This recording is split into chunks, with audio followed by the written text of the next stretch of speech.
Hello everyone, this is Bandgar S.S. working as assistant professor at Department of Physics, KTHM College, Nashik. Today we have to going to discuss S.Y.B.Sc paper 2nd semester 3 instrumentation. Today we have to cover in this video the topic of fundamental of measurement system and subtopic of the dynamic characteristics of a measurement system. So first topic is fundamental of measurement. So starting with your subtopic with a dynamic characteristics of measurement system. We have to already seen what is the static characteristics.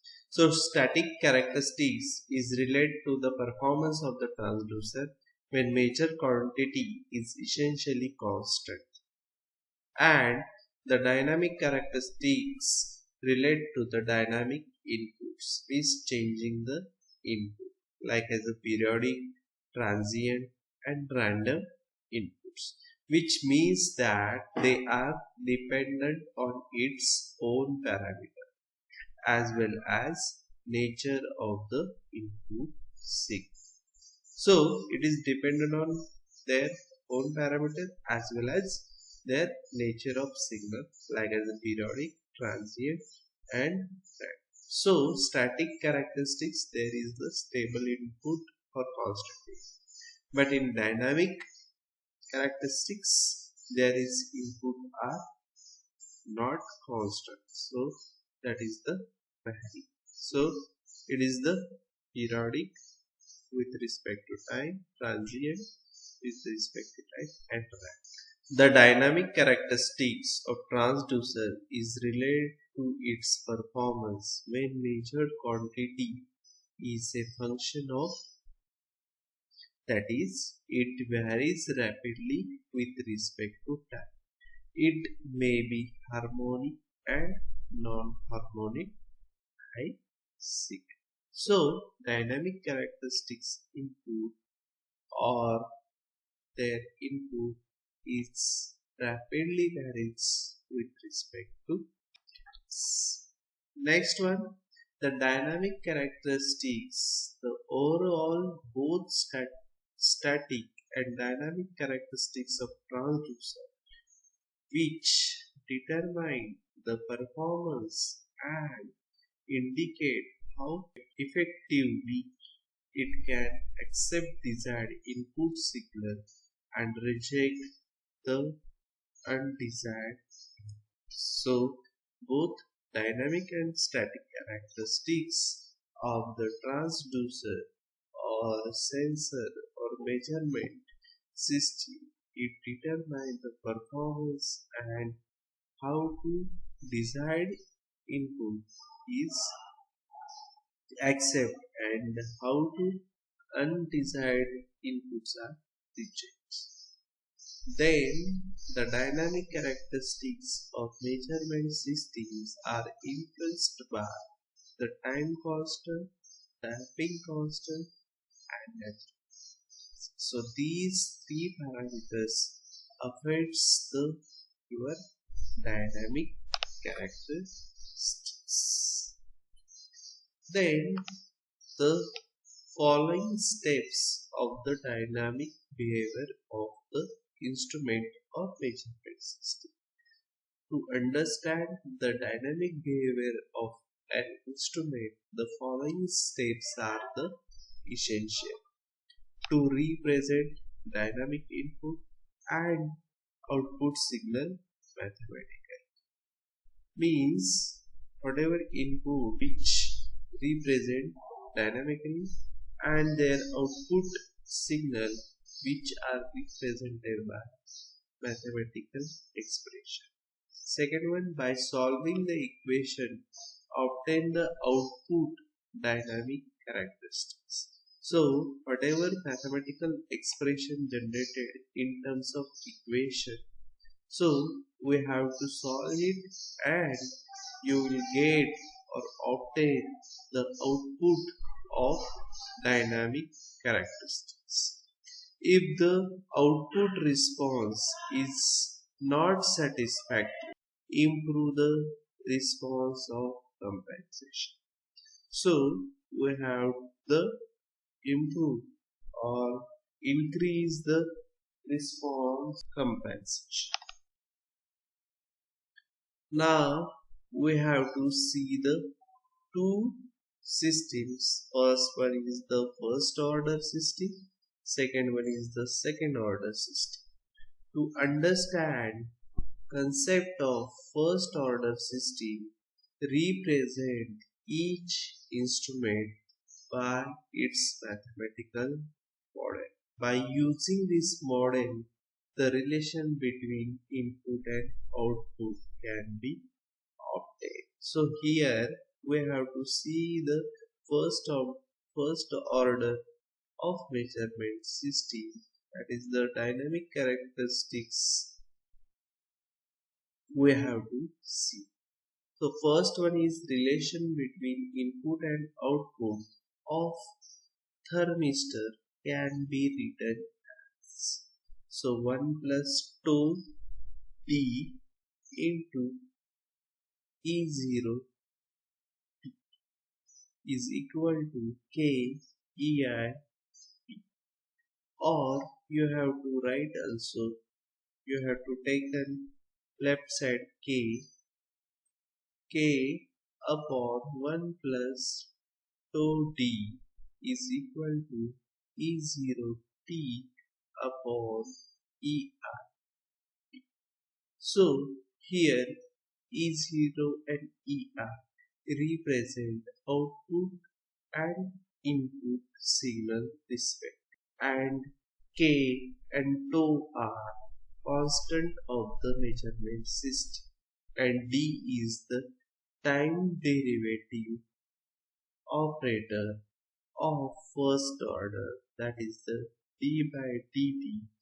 Hence the instrument is known as first order system, which shown in above figure. So we have to give an input EIT and their desired output E0T is with respect to measurement system K upon 1 plus 2D.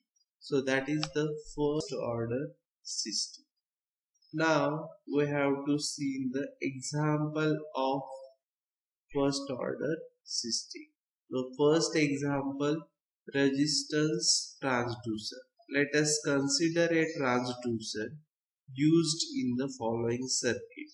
The output voltage is taken from the parallel combination of a resistor or capacitor, which provides the impedance of a display device. So the output voltage, whatever taken from the combination of resistor and capacitor, so which provides the impedance which we have to display on a display device. So see the diagram. One R and C is parallel combination, one RI is the series combination. We have to give to the input from the series resistance, and we have to calculate the output voltage V2 in parallel combination of R and C. So that is the resistance transducer. Both the input and output voltage V1 and V2 are a function of time. So these V1 and V2 voltage are varies with a time. Then by using voltage divider theorem, we have to V2 upon V1 means output voltage upon input voltage is equal to Z, that is the impedance of the display, upon Ri, that is the input resistance, plus Z is equal to impedance of the display. So where Z is the impedance of the display.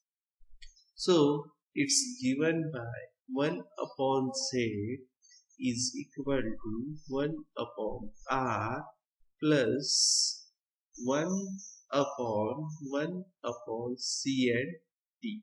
So what is the C and D? So C is the capacitance and D is the derivative of first order, that is the D is equal to D upon D, D by D.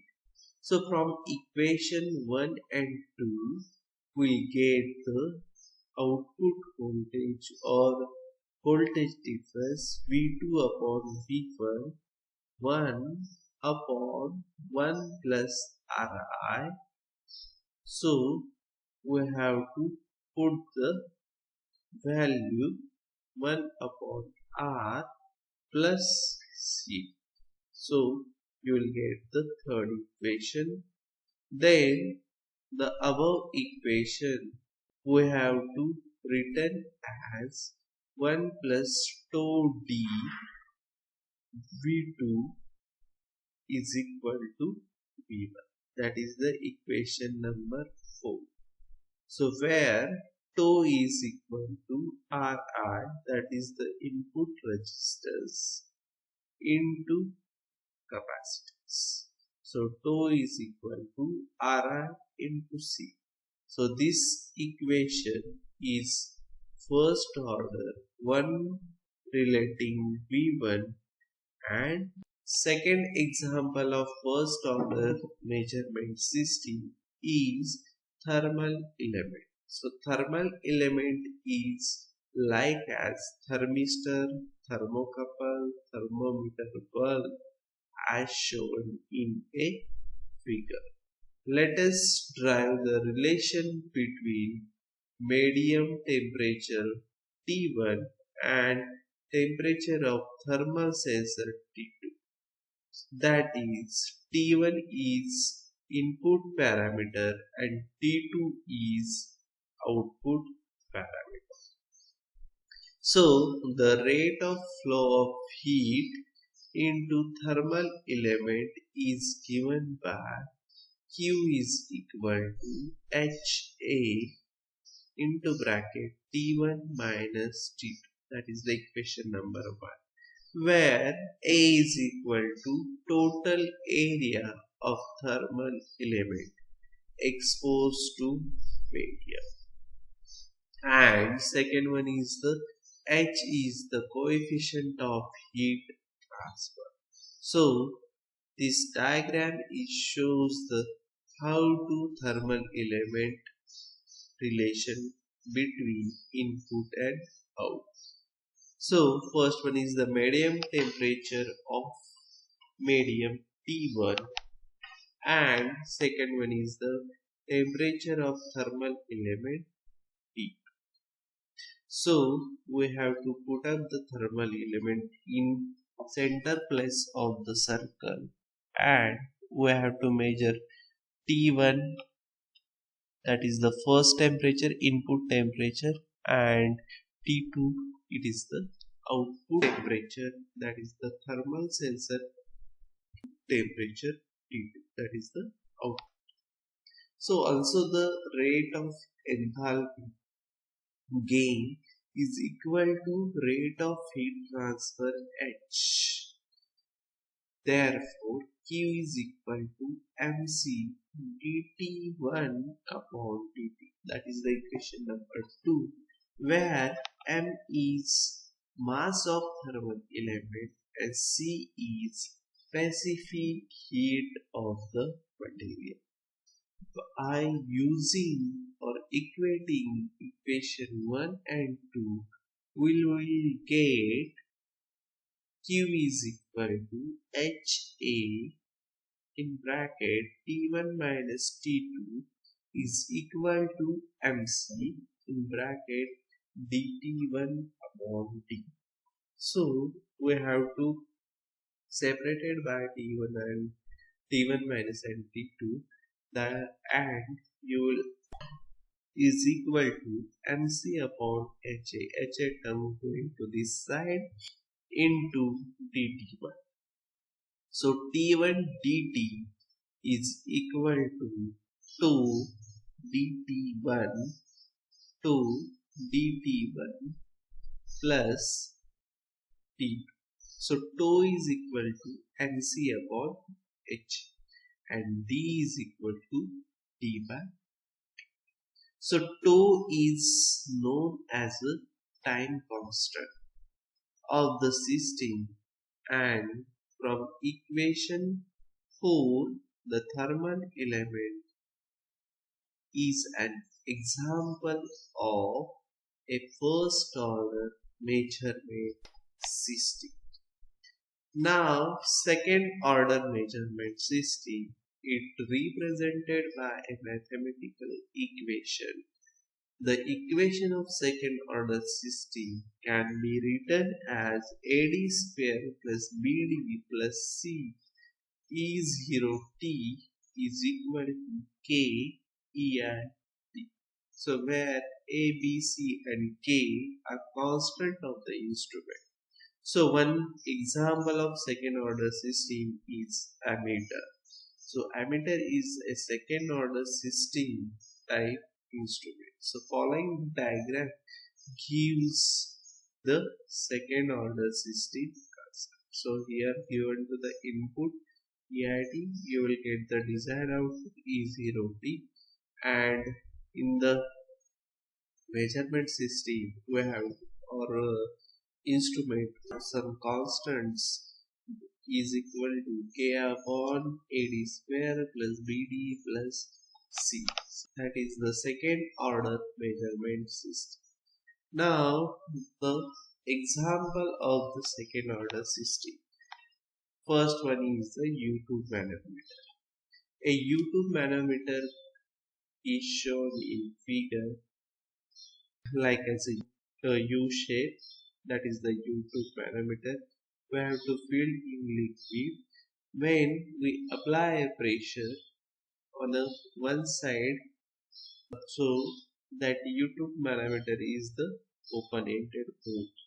So when we apply pressure on one side, then other side liquid level are the increases. So that is the height of the or width of the liquid increases, and it shows by the pressure. It shows by the applying pressure. When we pressure is applied to one end of the tube, other end is open. Then the level difference between two arms of manometer H is measured. In this example, pressure P is input while H is output.